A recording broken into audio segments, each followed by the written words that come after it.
I returned to Russia in November 1914, at the beginning of the First World War, after a long journey through Egypt, Ceylon, and India. When leaving St. Petersburg, I had said that I was going to seek the miraculous. The miraculous is very difficult to define. For me, this word had a quite definite meaning. I had come to the conclusion a long time ago that there was no escape from the labyrinth of contradictions in which we live, except by an entirely new road, unlike anything hitherto known or used by us. I was unable to say where this new or forgotten road began. I already knew then, as an undoubted fact, that beyond the thin film of false reality there existed another reality from which, for some reason, something separated us. The miraculous was a penetration into this unknown reality.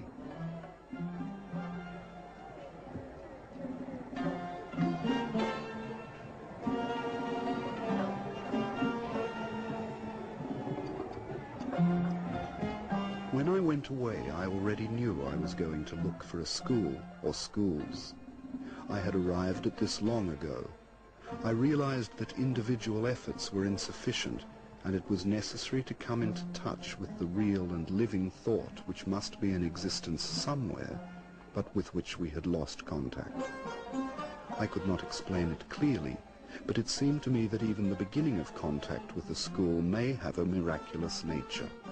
I imagined, for example, the possibility of making contact with schools of the distant past, with schools of Pythagoras, with schools of Egypt, with the schools of those who built Notre Dame, and so on.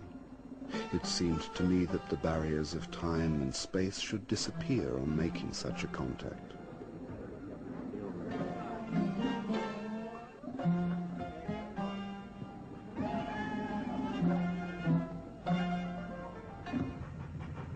Soon after my return to St. Petersburg in February and March 1915, I gave public lectures on my travels in India. The titles of the lectures were In Search of the Miraculous. I felt that on the basis of a search it would be possible to unite together a large number of people who were no longer able to swallow the customary forms of lying and living in lying.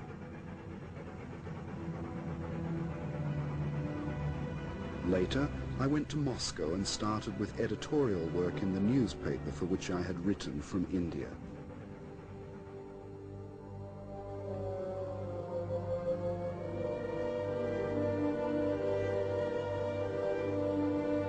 Among people whom I met were two, one a musician and the other a sculptor, who very soon began to speak to me about a group in Moscow which was engaged in various occult investigations and experiments, and directed by a certain Gurdjieff, a Caucasian Greek.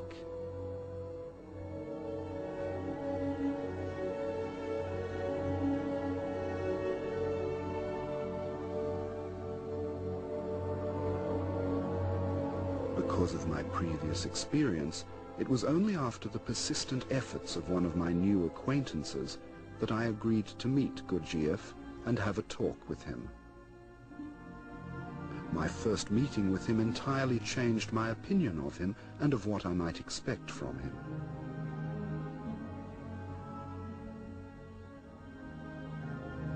I remember this meeting very well. I saw a man who astonished me because he seemed completely out of the place and its atmosphere. I was still full of impressions of the East, and this man with the face of an Indian Raja or an Arab sheikh, whom I at once seemed to see in a white burnous or a gilded turban, was sitting in that small cafe.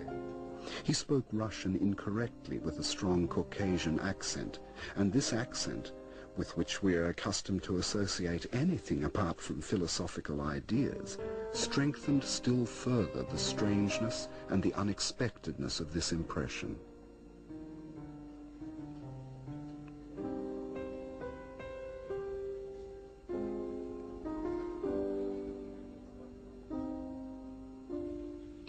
I was deeply interested in everything he said.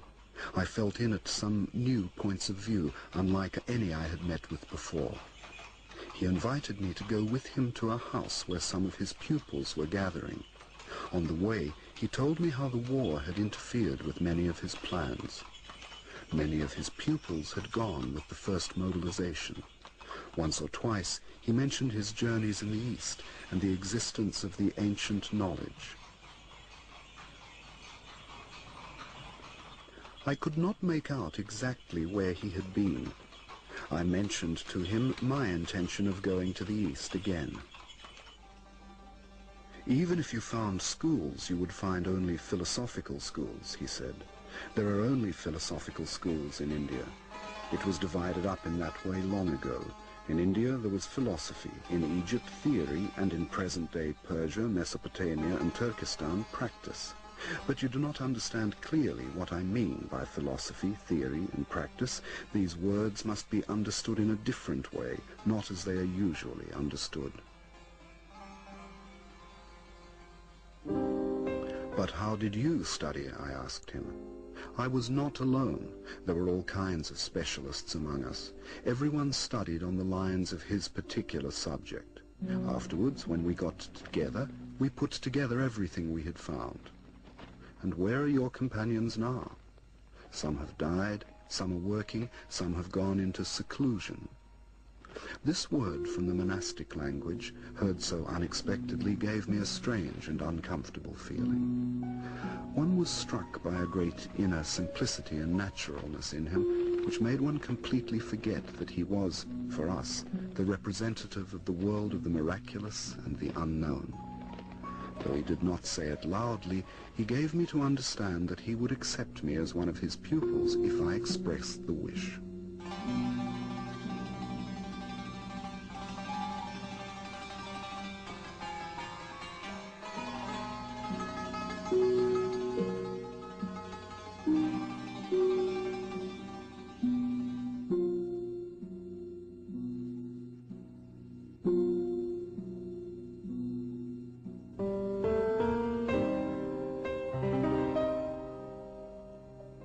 If ancient knowledge has been preserved, and if, speaking in general, there exists a knowledge distinct from our science and philosophy, or even surpassing it, why is it so carefully concealed?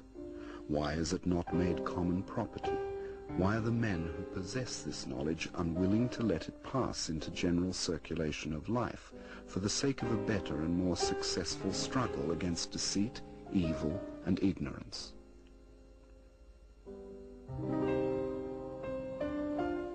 He answered, the crowd neither wants nor seeks knowledge, and the leaders of the crowd, in their own interests, try to strengthen its fear and dislike of anything new and unknown. The slavery in which mankind lives is based upon this fear. It is even difficult to imagine all the horror of this slavery. We do not understand what people are loosing. To understand the cause of this slavery, it is enough to see how people live. What makes the aim of their existence, the object of their desires, passions, and aspirations, of what they think, of what they talk, what they serve, and what they worship.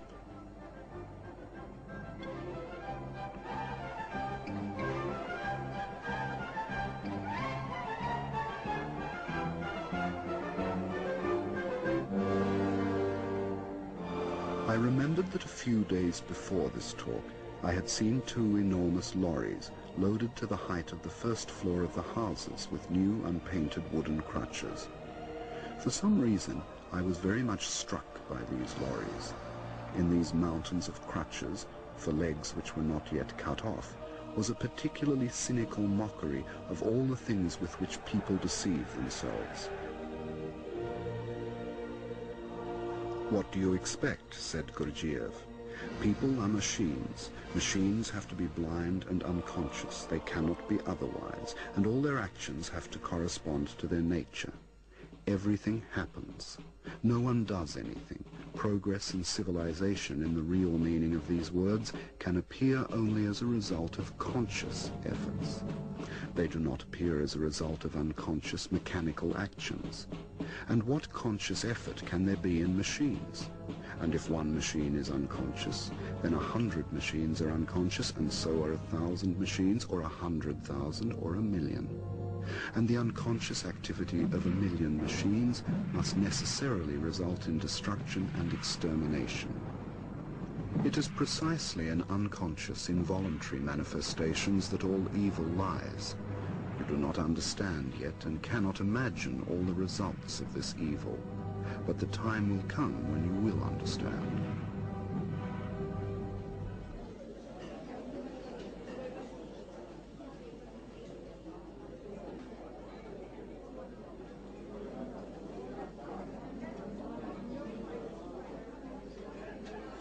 Talks with Gurdjieff and the unexpected turn he gave to every idea interested me more and more every day.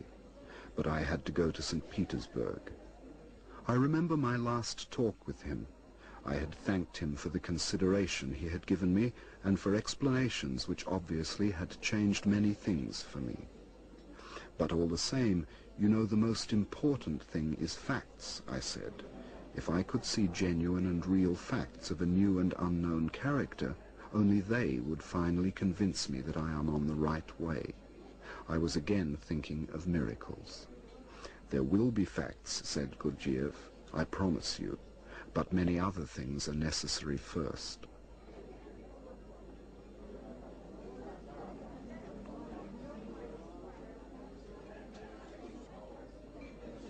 I did not understand his last words then.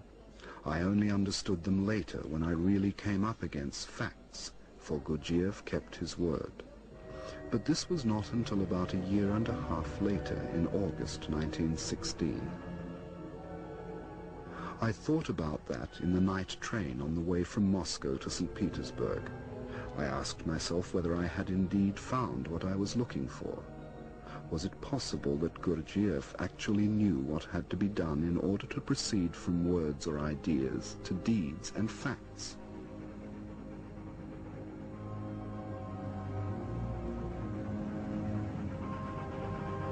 I was still not certain of anything, nor could I formulate anything precisely, but I had an inner conviction that something had already changed for me and that now everything would go differently. This was the terrible summer of 1915, with its gradually lowering atmosphere from which, in spite of all efforts, I could not free myself.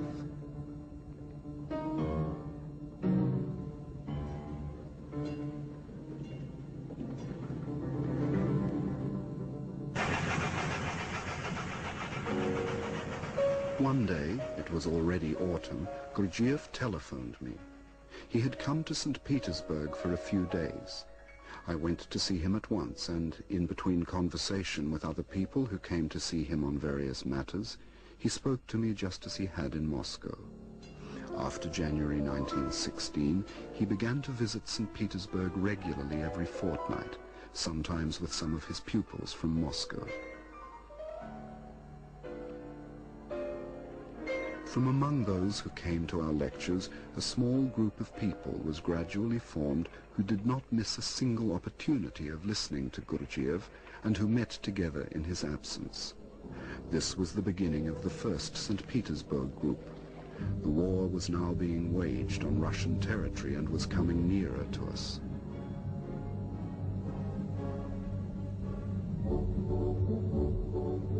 We all felt that we had to hurry, that we were doing too little compared with the immensity of the task we had set ourselves.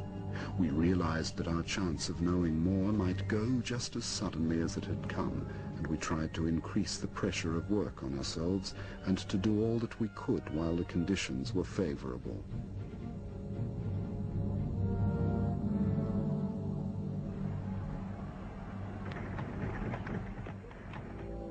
The next lecture began with the words, "Know thyself." These words, said Gurdjieff, which are generally ascribed to Socrates, actually lie at the basis of many systems and schools far more ancient than the Socratic. The modern man of our times, even a man with philosophic or scientific interests, does not realize that the principle, "Know thyself," speaks of the necessity of knowing one's machine, the human machine. A man does not know himself.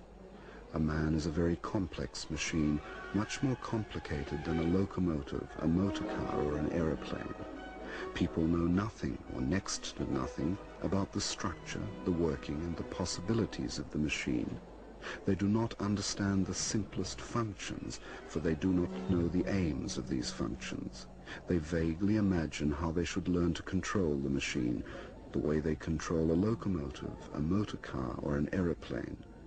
If you are not educated to control a human machine, it is as much dangerous as when dealing with other complicated machines. But it is clear to everyone when planes, cars, or locomotives are in question. But they rarely think of that when considering people generally or individually.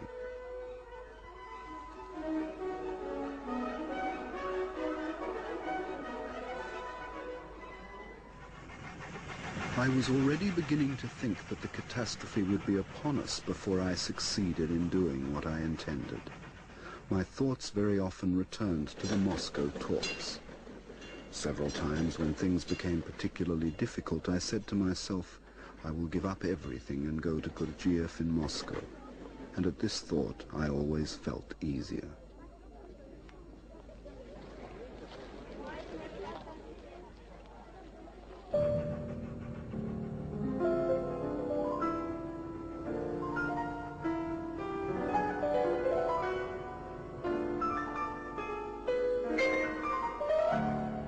I often recalled my first meeting with Gurdjieff and that night spent with the group in Moscow. Then I was prepared to give the final judgment of Gurdjieff and his pupils. But something had stopped me.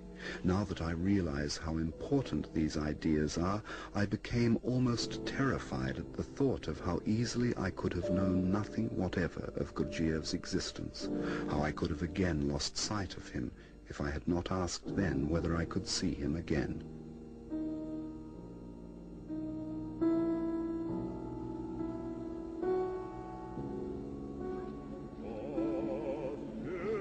Among the talks at this period, Gurdjieff several times touched upon the question of religion. What particularly astonished me in Gurdjieff's explanations was the extent to which so much has been preserved in its pure form, and how little we understand of all this. His explanations differed very much from the usual theological and even from mystical interpretations.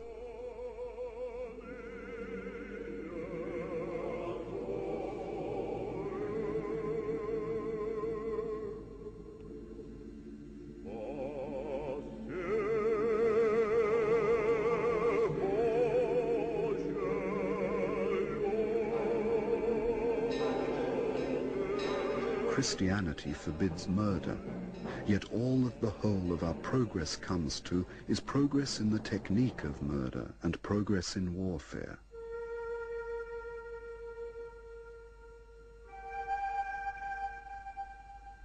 It became obvious from his explanations that we take many things for allegories, in which there is no allegory whatever, and which ought to be understood much more simply.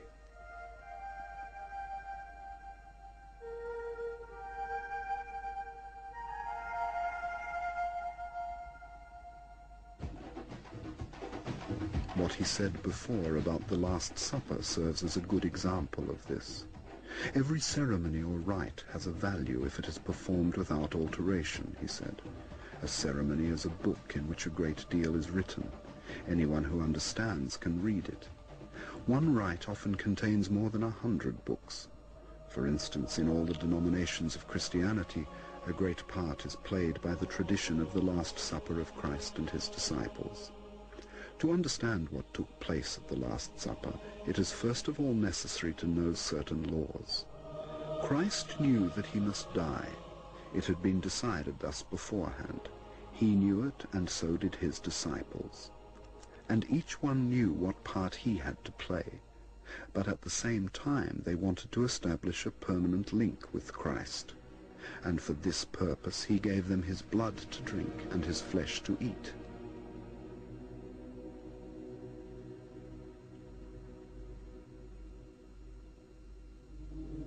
The Last Supper was a magical ceremony, similar to blood brotherhood, for establishing a connection between astral bodies. But who is there who knows about this in existing religions and who understands what it means?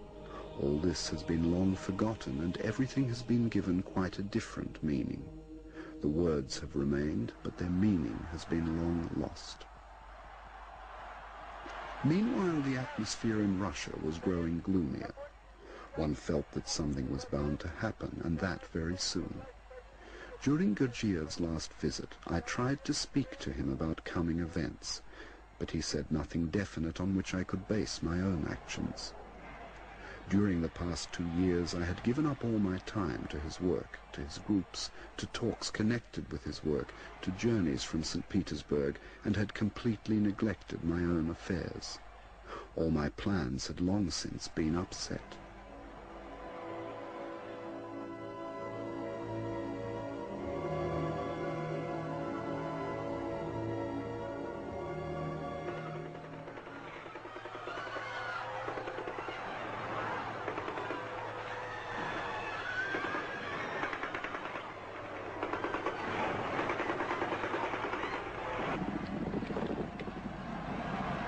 Finally, the great bloodless revolution took place. That was the most absurd and blatant lie that could have been thought of. But the most extraordinary thing of all was that people who were there on the spot, in the center of everything that was happening, could believe in this lie. And in the midst of all the murders could speak about a bloodless revolution. I was surprised by our intelligentsia, who from patriots immediately became revolutionaries and socialists. Even the Novoye Vremya suddenly became a socialist paper. And for the people, the word Tsar had lost all significance. The word still had a great significance for the army and the bureaucratic machine, but the abdication of the Tsar was bound to destroy the whole machine. Russia was in turmoil. After Gurdjieff's departure, up to the time of the revolution, we only got news of him from Moscow once or twice. It was a week after the revolution that I collected the principal members of our group and put before them my views on the situation. I said that, in my opinion, there was no sense in staying in Russia anymore, and that we had to go abroad. Soon after the meeting, I received a postcard from Gurdjieff, written a month before in the train on the way from Moscow to the Caucasus, which had been lying all the time at the post office because of prevailing disorders. It was evident from the postcard that he had left Moscow before the revolution and knew nothing of the events. Meanwhile, time was passing. It was already early in June when I received a telegram from Gurdjieff asking me to come to Alexandropol. In 2 days I left St. Petersburg.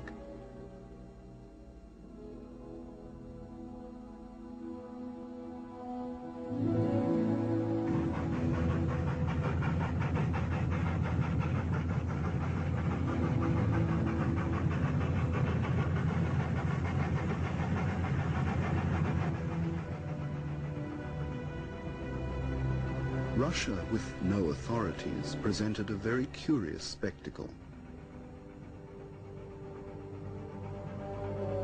I was traveling for 5 days to Tiflis instead of the normal 3. The whole station was crammed with soldiers. Many of them were drunk. There were some courts-martial, and 3 men were shot there on the platform. A drunken comrade explained that the first man had been shot for theft. The second was shot by mistake because he was mistaken for the first, and the third was also shot by mistake because he had been mistaken for the second.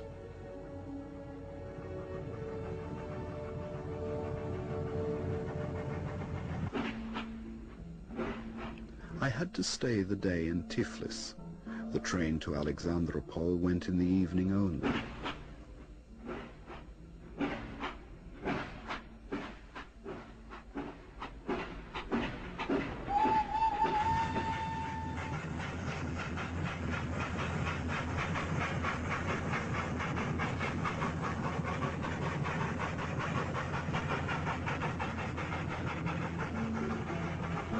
The following morning, I was there.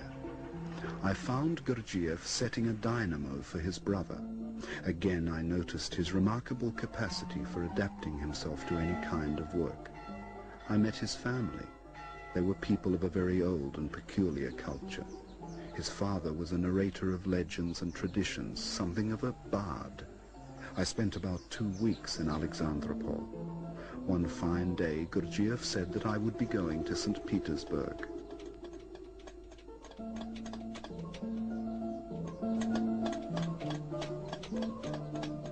In Moscow and St. Petersburg, I had to inform the members of the group that he was beginning new work in Kislovodsk.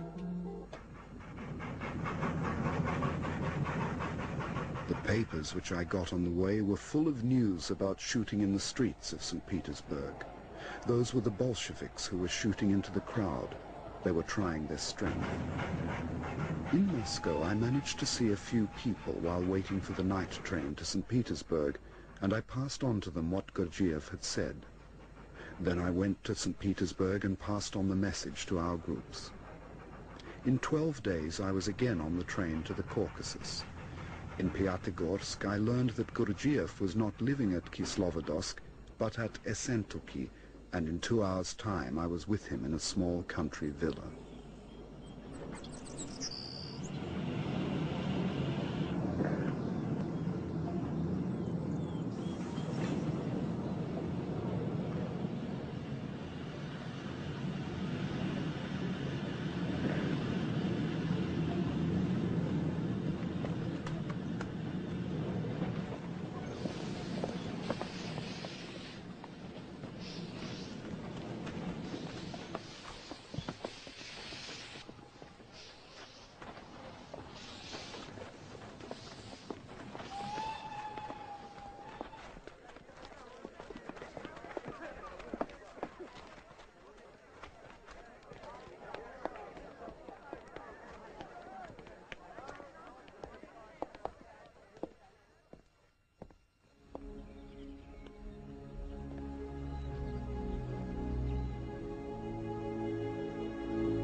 We spent 6 weeks in Essentuki. Even 6 years would be a short period for everything that was connected with this time, to such an extent was it filled. During those 6 weeks, Gurdjieff unfolded to us the plan of the whole work. He led us at a fast pace without losing a single minute. We went to bed very late and got up very early. We slept for 4 or 5 hours at the most. We did all the housework, and the rest of the time was occupied with exercise. All the ideas we had come to know up to that time brought us face to face with a whole series of questions connected with the practical realization of work on oneself.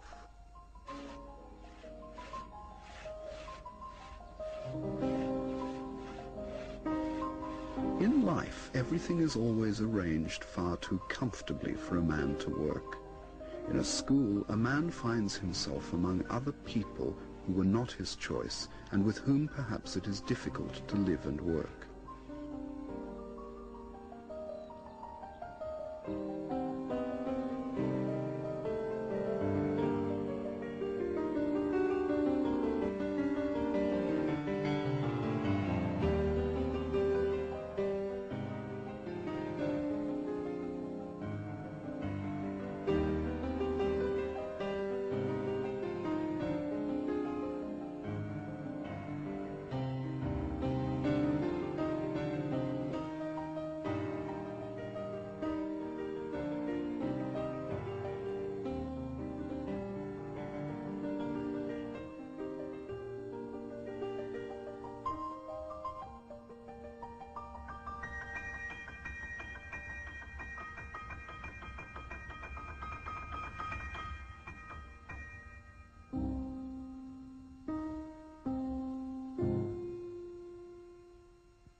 The short Essentuki summer was drawing to a close.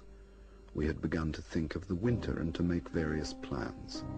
And suddenly everything changed, for a reason that seemed to be accidental and which was the result of friction between certain members of our group. Gurdjieff announced that he was dispersing the whole group and stopping all work. At first we simply did not believe him, thinking he was putting us to a test. All of us announced that we would follow him wherever he went.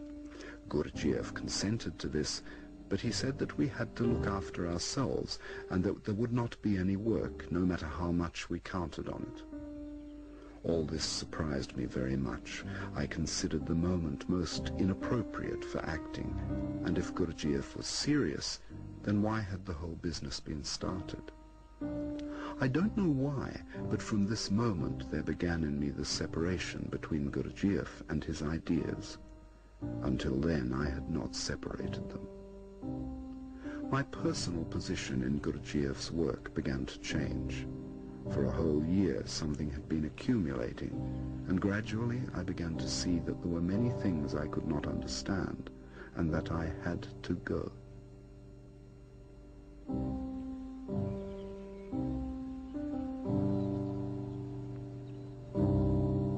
The decision to leave Gurdjieff's work and leave him produced in me a great inner struggle. Later I found the possibility to continue to work in the same direction as Gurdjieff, but independently.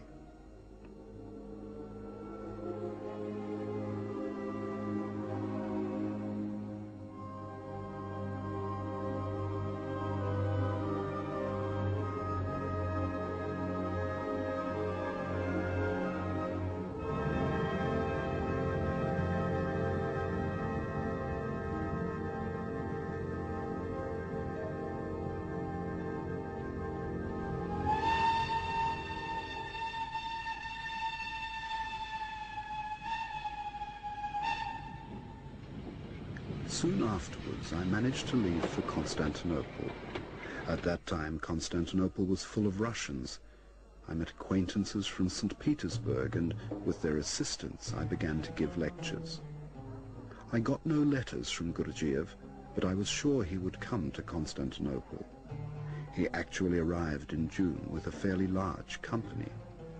I was very glad to see Gurdjieff, and to me personally it seemed then that, in the interests of the work, all former difficulties should be set aside, and that I could work with him as in St. Petersburg. I brought Gurdjieff to my lectures and handed over to him all the people who came to my lectures, particularly the small group of about 30 people that I worked most with. Everything was very interesting for me. Gurdjieff often came to see me. We went together through the Constantinople bazaars. We went to the Mehlevi dervishes, and he explained something to me that I had not been able to understand before. And this was that the whirling of the Mehlevi dervishes was an exercise for the brain based upon counting, like those exercises that he showed to us in Essentuki.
In August 1921, I went to London, where I gave lectures in continuation of the work in Constantinople.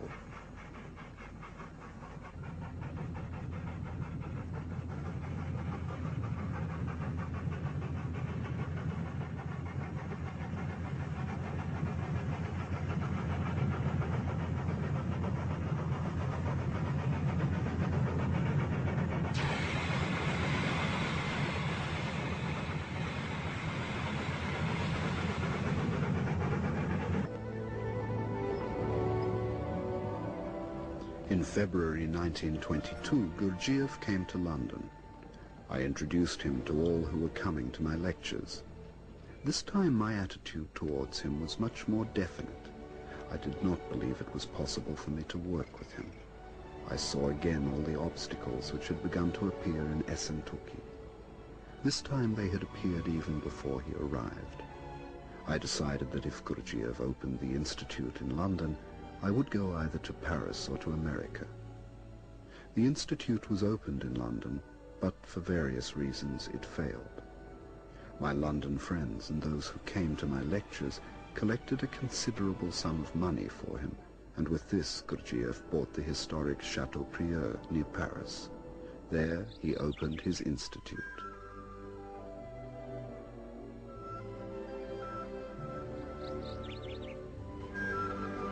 A very interesting and animated work was proceeding there. A lot of new and interesting things. Dances of dervishes and the music were held for the first time in Europe. Everyone was impressed who had the opportunity to see and hear that.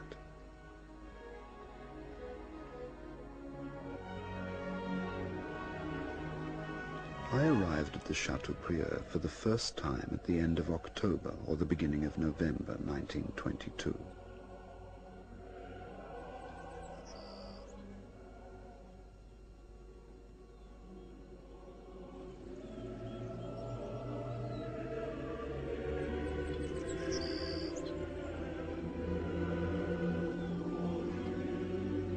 I remember one talk with Miss Catherine Mansfield, who was then living there. She already seemed to me to be halfway to death, and I thought that she was fully aware of that. But with all this, one was struck by the striving in her to make the best use, even of those last days, to find the truth whose presence she clearly felt, but which she was unable to touch. She spoke in a feeble voice which seemed to come from the void, but it was not unpleasant.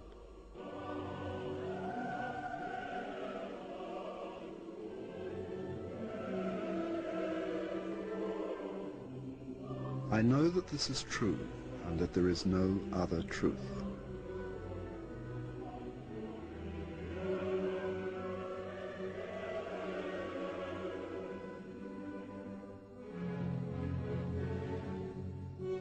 You know that I have long since looked upon all of us, without exception, as people who have suffered shipwreck and have been cast upon an uninhabited island, but who do not yet know it.